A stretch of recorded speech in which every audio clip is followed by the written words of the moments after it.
प्रकाश मामा र सुमी माइजूले हिजो ल्याइदिनु भएको किनेमा है त साथीहरूलाई। यो रेडी भइसक्यो है। अब माथिल्लोपट्टि यहाँ दाबिलो छ, देख्नु भएको छ, दाबिलो भन्छ कि यसलाई। घरबाट एकदमै सजिलो तरिकाको बाबाले बनाएर पठाइदिनु भएको छ। कसैलाई चाहिएन भन्नु होला एउटा।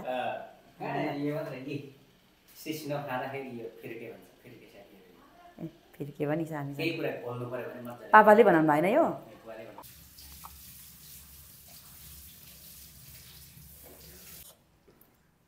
कसलाई किनेमा थाहा छ, कसलाई मनपर्छ कमेन्ट गर्नु होला है।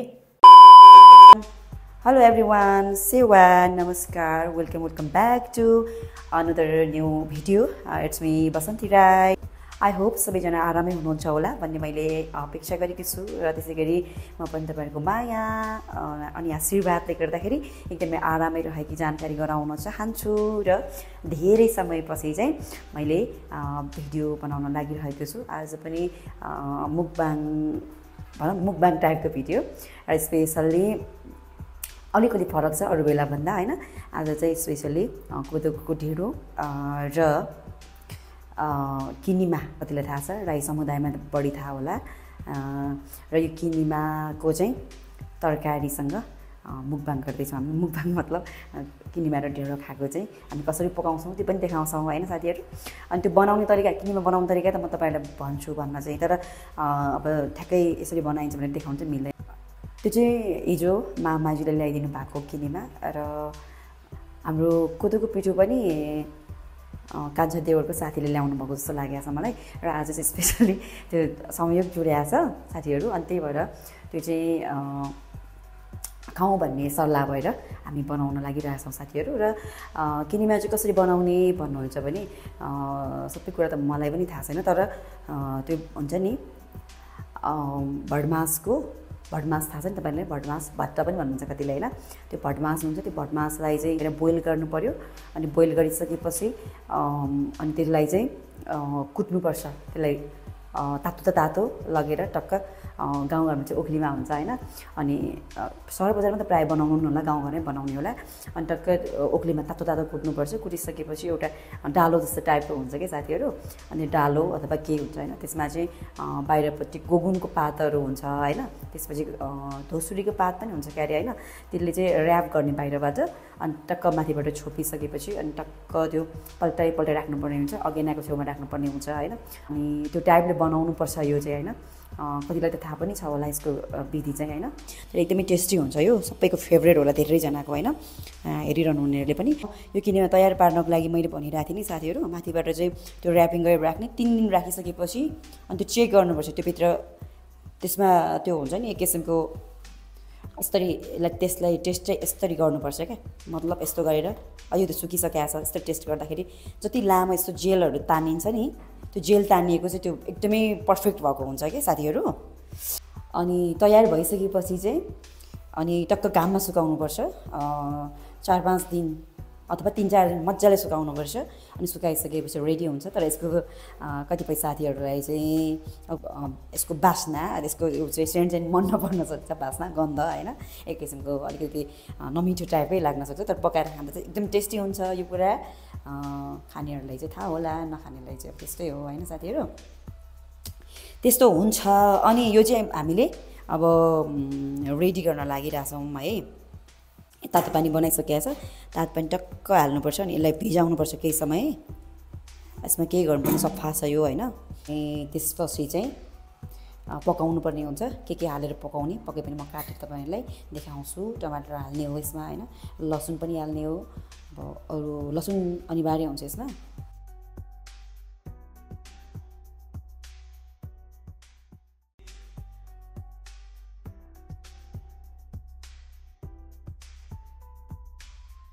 यसमा हाल्ने चिजहरू यस्तै हुन्। यसमा अरू चिजहरू हाल्नै पर्दैन होइन।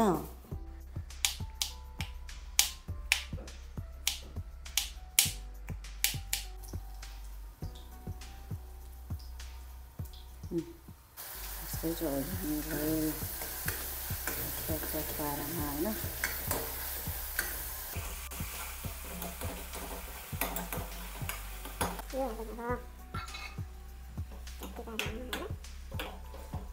यो चाहिँ लेदो हुनु पऱ्यो नि त मतलब चाहिँ यसलाई चाहिँ मिहिन हुनु पऱ्यो क्या डाकमान्जीको चाहिँ एकदमै फेभरेट हो कि साथीहरू यो किनेमा चाहिँ होइन अनि उहाँको फ्यामिली सबैलाई नै मनपर्छ मलाई पनि ठिकै मनपर्छ होइन धेरै भन्दा पनि यसमा मिठै लाग्छ यो जेसँग पनि मिठै हुन्छ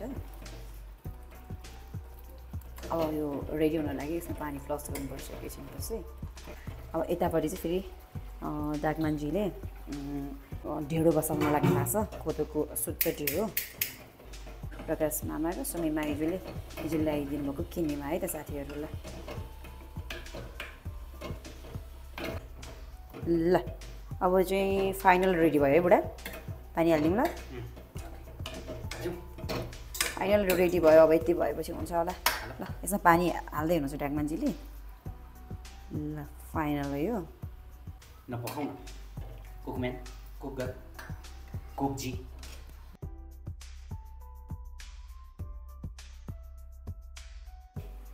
तरकारी तल्लोपट्टि सारेका छौँ अनि त्यसपछि माथिपट्टि चाहिँ अब यहाँ चाहिँ अलिक ठुलो चुल्हा छ त्यही भयो साथीहरू अब यो उम्लिरहेछ यो रेडी भइसक्यो भन्दा नि हुन्छ कस्तो भयो चाख्नु त तपाईँले मसला हालेको त देखेन नि मसला हालिसकेँ मैले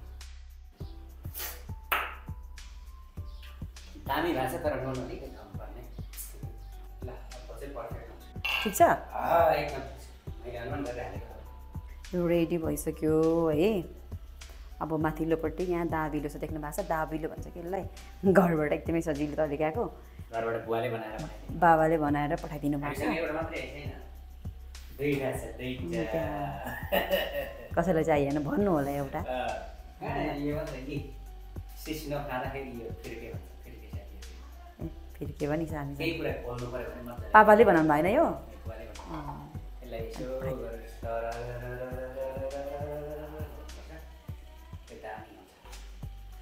सिस्नु मसिनो हुन्छ क्या अनि मिठो हुन्छ सिस्नो बाहेक अरू कुरा पनि बोल्नु मिल्छ ल साथीहरू अब यहाँनिर चाहिँ डाकमान्जीले ढेँडो बनाउँदै हुनुहुन्छ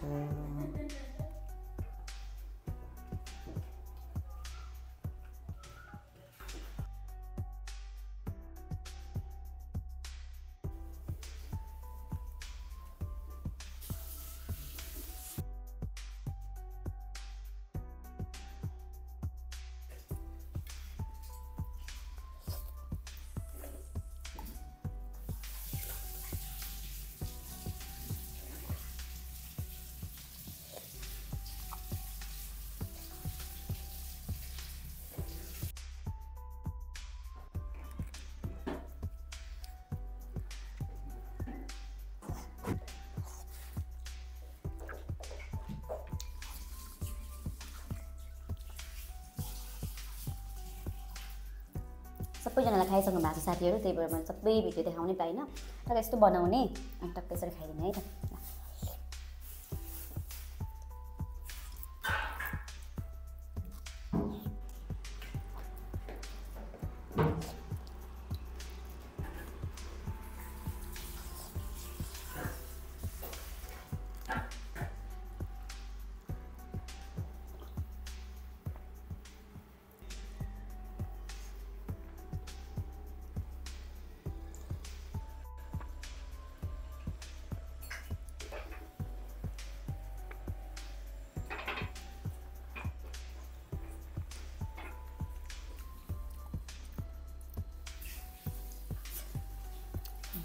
मिठो छ